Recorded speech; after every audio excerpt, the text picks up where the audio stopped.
for your chapter 1 of geography, that is environment in its totality. So in the previous video, we had read about environment, components of environment, that is natural environment, man-made environment, biotic and abiotic environment. अब natural environment को हम लोग detail में पढ़ेंगे. So सबसे पहला जो topic हम लोग पढ़ेंगे वो क्या होगा? That will be natural environment. Natural environment. अब नेचुरल इन्वायरमेंट होता क्या है? तो सिंपल वो इन्वायरमेंट जो नेचर बनाया हो, ठीक है, हमारे अगल बगल वैसा सराउंडिंग जो नेचर खुद बनाया हो, उसे हम नेचुरल इन्वायरमेंट बोलते हैं, जिसमें ह्यूमन का कोई भी इंटेलिजेंस नहीं होता, कोई भी यू कैन से एक्टिविटी नहीं उसमें इन्वॉल्व होता है. तो जैसे land, air, water, plants, animals,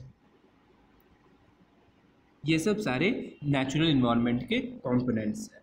and we are very familiar with the 4 domains of the earth. जैसे हमें पता है कि 4 डोमेन्स ऑफ द अर्थ हम लोग पहले भी पढ़ चुके हैं. 4 डोमेन्स ऑफ द अर्थ. तो ये जो 4 डोमेन्स ऑफ द अर्थ जो है ना, ये भी नेचुरल इन्वायरमेंट के अंदर में आता है. तो 4 डोमेन्स कौन कौन है?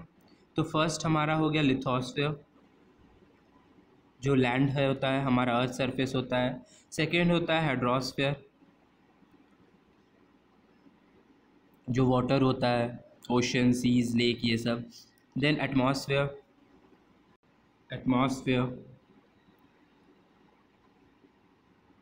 And fourth is biosphere. तो इन ये जो 4 मीन्स डोमेन्स जो अर्थ के हैं, ये हम लोग प्रीवियस क्लास में आप लोग पढ़ चुके हो. तो ये सब के बारे में थोड़ा डिटेल में भी डिस्कस करेंगे, क्योंकि ये भी जो 4 डोमेन्स ऑफ द अर्थ है ना, ये भी आपका नेचुरल इन्वायरमेंट के अंदर आता है. सो सबसे पहला जो हम डिस्कस करेंगे वो है लिथोस्फीयर. लिथोस्फीयर का मतलब क्या होता है? Simple, the outer crust of the अर्थ. ठीक है, जो अर्थ का बाहर का क्रस्ट है उसे हम क्या बोलते हैं? लिथोस्फीयर बोलते हैं. ये कहाँ तक इंक्लूड करता है? तो it includes the crust and upper part of mantle like जब आप अर्थ का पूरा वो जो सरफेस पढ़े थे, ठीक है, ऊपर में क्रस्ट होता है, फिर अंदर मैंटल होता है, फिर कोर होता है. तो क्रस्ट से लेके जो अपर पार्ट होता है मैंटल में भी 2 होता था, एक अपर मैंटल एक लोअर मैंटल, कोर में अपर कोर एक लोअर कोर. तो ये क्रस्ट से लेके जो अपर मैंटल तक का जो एरिया होता है उसे हम लिथोस्फीयर कहते हैं. जितने भी लैंडफॉर्म्स होते हैं सारे यहीं पर फॉर्म करते हैं. लैंडफॉर्म्स लाइक माउंटेन्स हो गए, प्लेट्यू हो गया, प्लेन्स हो गया, वैली हो गए, ये सब सारे जितने भी है लैंडफॉर्म सारे यहीं पर फॉर्म करते हैं. एग्रीकल्चर, ग्रासलैंड्स, ह्यूमन सेटलमेंट, सारा यहीं पर होता है. ठीक है, means it is the most important source for mineral and power resources. ये एक ऐसा स्फीयर है जो जहाँ पर मिनरल्स फाउंड होते हैं, पावर रिसोर्सेज मिलते हैं. इस चलते ये एक बहुत ही इम्पोर्टेंट डोमेन है अर्थ के लिए. फिर सेकेंड आता है हाइड्रोस्फीयर. हाइड्रोस्फीयर ये रेफर करता है, इट रेफर्स टू, तो हाइड्रोस्फीयर इट इंक्लूड्स या it refers to the water present on the earth's surface. Okay, तो जितने भी सरफेस पे वाटर है अर्थ के, उन सब को ये हाइड्रोस्फीयर के अंदर आ जाता है. Like oceans, seas, rivers, bays, lakes etcetera. ये सब सारा जो है सब डोमेन्स है किसका? Form this domains of the earth. ये जो हाइड्रोस्फीयर है ये सब मिलकर ये फॉर्म करते हैं. सो इस स्फीयर में, हाइड्रोस्फीयर में सिर्फ वाटर सरफेस पर भी अर्थ के नहीं, जो ग्राउंड में फाउंड होते हैं अंडर द ग्राउंड, वो सब इसमें आ जाता है। ठीक है, तो वाटर जो है वो सरफेस पे भी फाउंड होते हैं और अंडरग्राउंड भी फाउंड होते हैं, अंडरग्राउंड भी फाउंड होते हैं। तो इसमें सारा आ जाता है, सरफेस पर भी और यू कैन से अंडरग्राउंड वाटर ऑल्सो। और वाटर जो हमें पता है कि बहुत ही एसेंशियल है लिविंग थिंग के लिए। तो वाटर जो है ये तीनों ही स्टेट में फाउंड होते हैं, सॉलिड में in the form of ice, liquid में in the form of water, and gas में in the form of water vapour.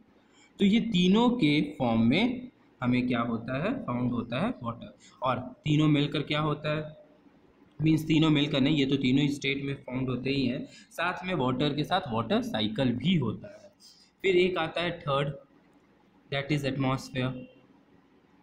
Atmosphere हमें पता है क्या होता है, that is the envelope of air, the envelope of air which surrounds the earth। ठीक है, तो वैसा एनवेलप है जो अर्थ को, लाइक ये अर्थ अगर है, अर्थ सरफेस, तो इसको एक चादर की तरह ढके हुए है। ठीक है, और ये कैसे है, किस चीज़ से वो रुका हुआ है, तो ये ग्रेविटेशनल फोर्स जो है,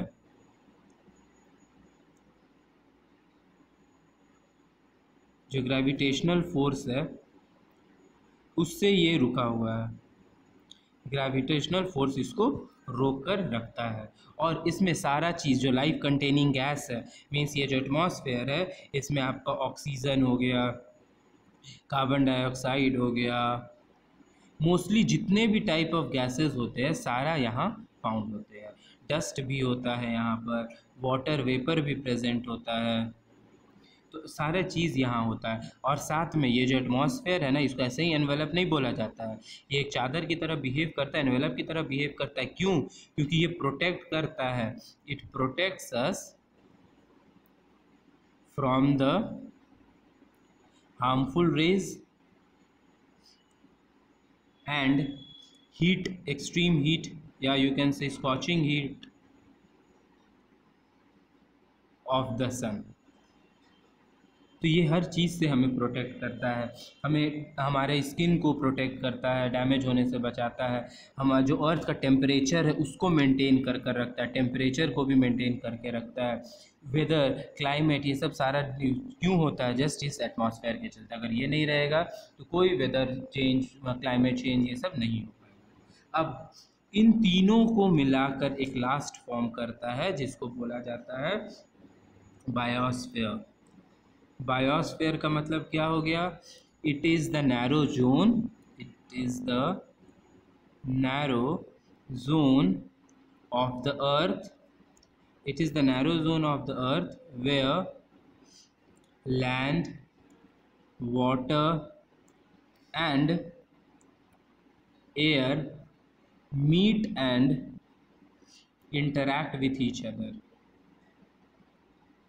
interact with each other। ठीक है, सारे एक दूसरे से मिलते हैं, सारे एक दूसरे को सपोर्ट करते हैं, एक दूसरे से बात करते हैं, एक दूसरे को, अब जिसके चलते सारे एक दूसरे से मिल रहे हैं, जिसके चलते दिस स्फीयर सपोर्ट्स लाइफ। ठीक है, जो हमारा एनिमल किंगडम है, एनिमल्स, प्लांट्स, ये सब सारा यहीं पर मिलते हैं, यहीं फाउंड होते हैं। ओके, सो यहाँ तक आपका ये नेचुरल इन्वायरमेंट कंप्लीट हो गया। अब नेक्स्ट वीडियो में एक और चीज़ इसमें आपको जानना है कि इकोलॉजी किसको बोलते हैं। तो इकोलॉजी जो होता है वो जो पढ़ाई करते हैं, ठीक है, रिलेशनशिप के बारे में ऑफ दिस इन्वायरमेंट एंड जो हमारा ये वेरियस लाइफ फॉर्म है, जो प्लांट लाइफ है, एनिमल लाइफ है, ये सब के बारे में जो पढ़ते हैं उन्हें इकोलॉजी बोला जाता है। तो पढ़ाई को इकोलॉजी बोला जाता है, ठीक है, और उन्हें तो इकोलॉजिस्ट बोला जाता है। तो इकोलॉजी का अगर हम डेफिनेशन देखें तो इकोलॉजी का डेफिनेशन क्या होगा, इकोलॉजी का सिंपल डेफिनेशन हो जाएगा, it is the science, it is the science that studies the interrelationship interrelationships between the various life forms and their environment।